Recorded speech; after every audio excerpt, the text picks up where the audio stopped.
वो षड्यंत्र भी इन्होंने किया है। वो षड्यंत्र नरेंद्र मोदी जी की सरकार के वक्त में अमित शाह जी ने किया, उस वक्त में धर्मेंद्र प्रधान ने किया, गजेंद्र सिंह शेखावत ने किया, ठीक है।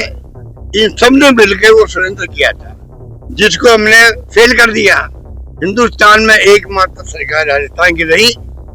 इन्होंने मध्य प्रदेश सरकार बदल दी, कर्नाटक की बदल दी, महाराष्ट्र की बदल दी, राजस्थान की बदल नहीं पाए।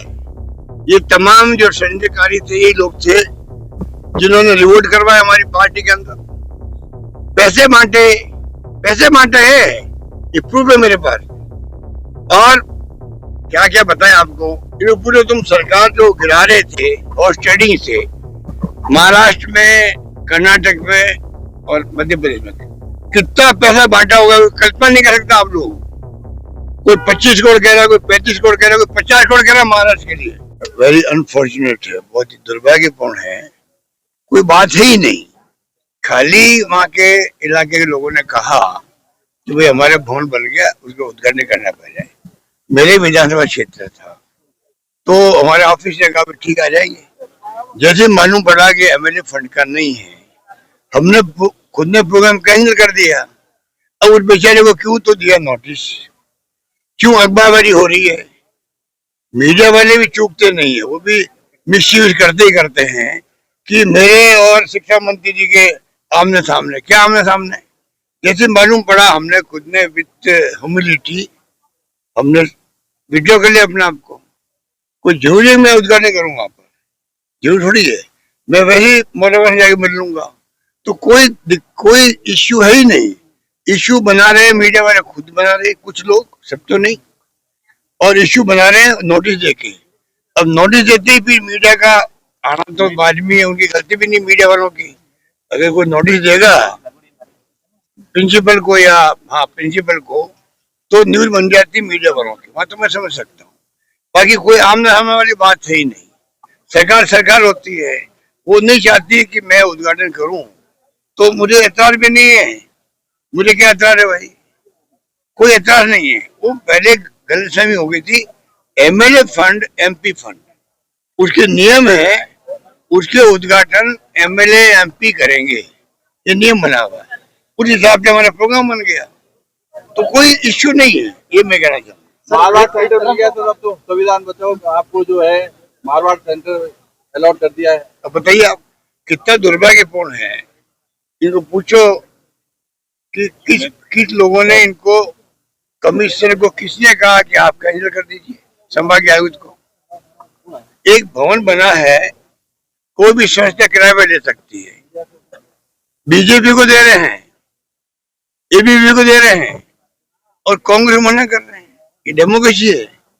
ये संविधान बचाओ की जो बात राहुल गांधी जी उठा रहे हैं ना, इसलिए उठा रहे हैं कि आप भेदभाव कैसे कर सकते हो।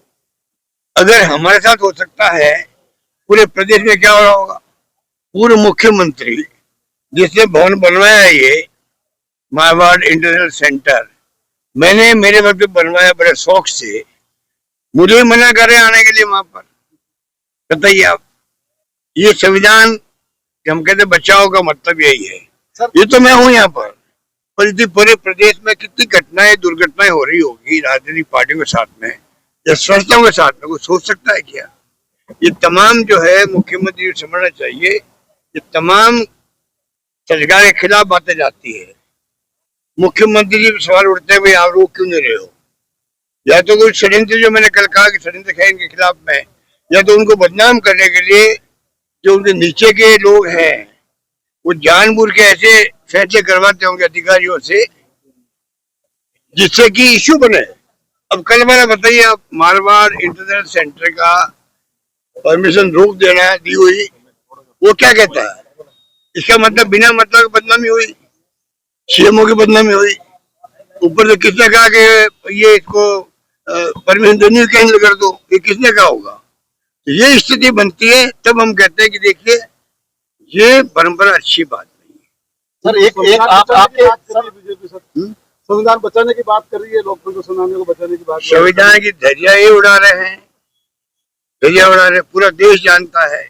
आप सोशल मीडिया सुन लीजिए, क्योंकि मेन मीडिया दिखा नहीं रहा डर के मारे। तो जो गोदी मीडिया नाम पड़ गया इनका, आप बोलते हैं दिक्कत है। वो अच्छी बात नहीं है। गोदी मीडिया का नाम पढ़ना वो अच्छी बात तो नहीं है। सर मीडिया निष्पक्ष होना चाहिए। तो सोशल मीडिया में जो सच्चाई आ रही है उसको मैं अप्रिशिएट करना चाहिए। सर एक आपके बयान पर जो है उनके साथ षड्यंत्र हो रहा है, उनको बदलने का साजिश रची जा रही है। अशोक गहलोत के कार्यकाल में जो है ये परंपरा चलती थी कि उनको मुख्यमंत्री पद से हटाने के षड्यंत्र होते थे, लेकिन हमारे यहाँ पे रवायत नहीं है। वो षड्यंत्र भी इन्होंने किया है। वो षड्यंत्र नरेंद्र मोदी जी की सरकार के वक्त में अमित शाह जी ने किया, उस वक्त में धर्मेंद्र प्रधान ने किया, गजेंद्र सिंह शेखावत ने किया। ठीक है, इन सब ने मिलकर वो षड्यंत्र किया था, जिसको हमने फेल कर दिया। हिंदुस्तान में एकमात्र सरकार राजस्थान की रही। इन्होंने मध्य प्रदेश सरकार बदल दी, कर्नाटक की बदल दी, महाराष्ट्र की बदल दी, राजस्थान की बदल नहीं पाए। ये तमाम जो षड्यंत्रकारी थे यही लोग थे जिन्होंने रिवोट करवाया हमारी पार्टी के अंदर, पैसे बांटे है। ये प्रूफ है मेरे पास में। और क्या क्या बताएं आपको, क्या क्या नहीं हुआ है।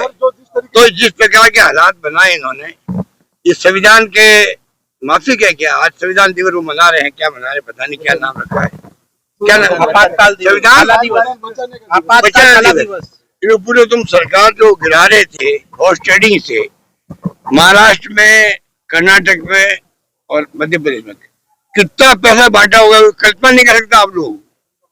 कोई 25 करोड़ कह रहा है, कोई 35 करोड़ कह रहा है, कोई 50 करोड़ कह रहा है महाराष्ट्र के लिए। कोई सोच नहीं सकता है कहाँ जा रहा है मुल्क। डेमोक्रेसी रही ऐसे, डेमोक्रेसी कैसे बचेगी बताइए। हर नागरिक का कर्तव्य है, हमारे बोलने का काम नहीं चलेगा। खाली हिंदू की बात करके राजनीति करोगे तो देश बर्बाद हो जाएगा। और सवाल ये है कि आपकी डेमोक्रेसी खत्म हो गई तो क्या होगा देश के अंदर।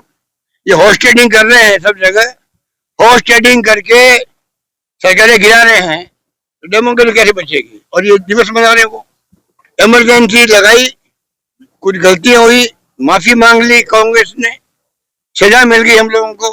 हमारी पार्टी सरकार नहीं बना पाई, हार गई। इंदिरा जी खुद चुनाव हार गई। 2 साल में उनकी आंधी चली वापस। कुछ तो कारण होगा, कुछ कारण होगा कि इंदिरा गांधी की आंधी कैसे चली 2 साल के अंदर। जो आपने बुरी तरह हरवा दिया उत्तर भारत के अंदर, दक्षिण भारत में हम जीत गए थे, उत्तर भारत में हम हार गए बुरी तरह से। इंदिरा गांधी जी खुद हार गई चुनाव, मैं भी चुनाव लड़ा था, मैं भी हार गया 77 के अंदर। ठीक है, आंधी चलना 2 साल के अंदर इतनी भयंकर कि भारी मेजोरिटी हम जीत के वापस आए। मैं भी एमपी बना, उसके बाद में 45 साल हो गए। आप मुझे बताइए आंधी क्यों चली वापस। इमरजेंसी की गलती हुई, सॉरी फील कर लिया, खेत पकड़ कर लिया, कुछ गलती हुई होगी, पर उसमें लोग तारीफ भी करते हैं। इतना अनुशासन आ गया, टाइम पे लोग ऑफिस जाते थे, मिलावटखोरी बंद हो गई, करप्शन बंद हो गया। आप खुद पता कर लीजिए सोशल मीडिया में, या आप बता लीजिए सीनियर आपके जर्नलिस्ट को कि उस वक्त में जो जो पेड़ लगाओ अभियान चल गए, 5 सूत्री कार्यक्रम हो गए संजय गांधी के, इंदिरा गांधी के 20 पॉइंट प्रोग्राम आ गया, लोग उनकी तारीफ भी करते हैं। पर फिर भी क्योंकि इमरजेंसी लग गई थी, उस वक्त तो घोषित इमरजेंसी थी, अब अघोषित इमरजेंसी है। अभी पत्रकारों को, साहित्यकारों को, लेखकों को कितने लोग जेल में बंद है आप लोगों को मालूम ही नहीं है। ये तो आंकड़े छिपाते हैं।